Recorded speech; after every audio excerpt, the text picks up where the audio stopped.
Assalamualaikum warahmatullahi wabarakatuh. Perkenalkan, nama saya Desi Asisa Fitri, kelas 12 TKJ 2, nomor absen 13.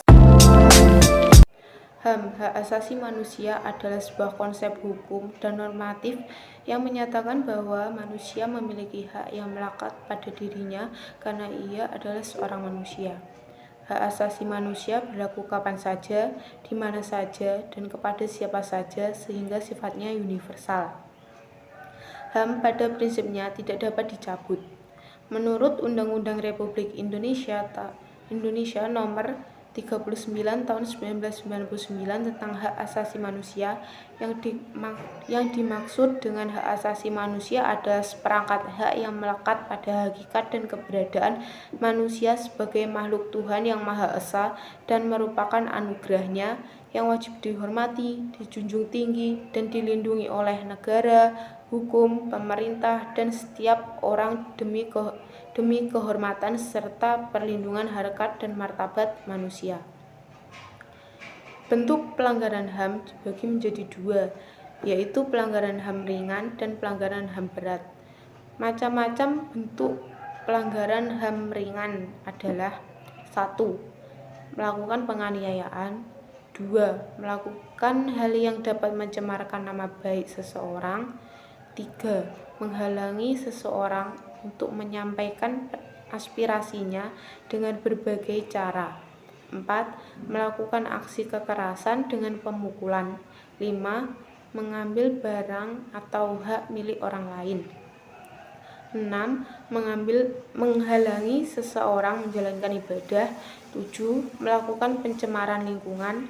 8. Melakukan perundungan baik secara langsung maupun melalui media sosial. 9. Tindakan pemaksaan orang tua terhadap anaknya. Macam-macam pelanggaran HAM berat. 1. Kejahatan genosida. Kejahatan genosida adalah setiap perbuatan yang dilakukan dengan maksud menghancurkan atau memusnahkan seluruh atau sebagian kelompok bangsa, ras, etnis, dan agama. 2. Kejahatan kemanusiaan. Kejahatan kemanusiaan adalah perbuatan yang dilakukan sebagai bagian dari serangan yang meluas atau sistematik. Salah satu contoh kasus pelanggaran HAM adalah tragedi Trisakti Semanggi I dan Semanggi II.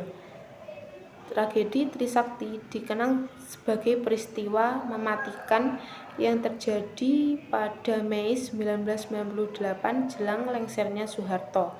Pada saat itu terjadi penembakan terhadap warga sipil, terutama mahasiswa.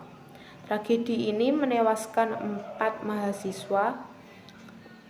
Usai kasus Trisakti pada 13 November 1998, peristiwa penembakan oleh aparat kembali terjadi kepada mahasiswa yang berdemonstrasi memprotes sidang istimewa DPR atau MPR dan menolak duifungsi ABRI di kawasan Semanggi.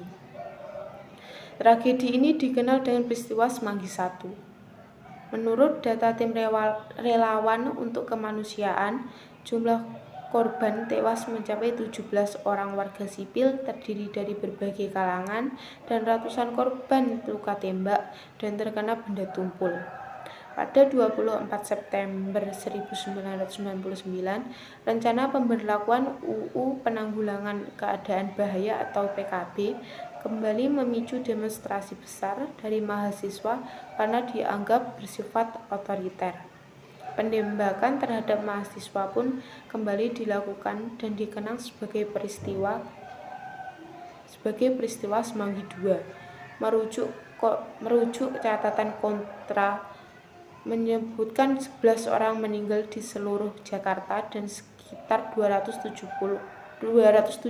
orang mengalami luka. Komnas HAM telah melakukan investigasi yang selesai pada Maret 2002. Hasil penyelidikan itu telah dikirim ke Kejagung untuk dilakukan penyidikan. Namun, Kejagung beberapa kali mengembalikan berkas hasil penyidikan tersebut. Anehnya, pada 13 Maret 2008, berkas tersebut sempat dinyatakan hilang. Sekian dari saya. Terima kasih. Wassalamualaikum warahmatullahi wabarakatuh.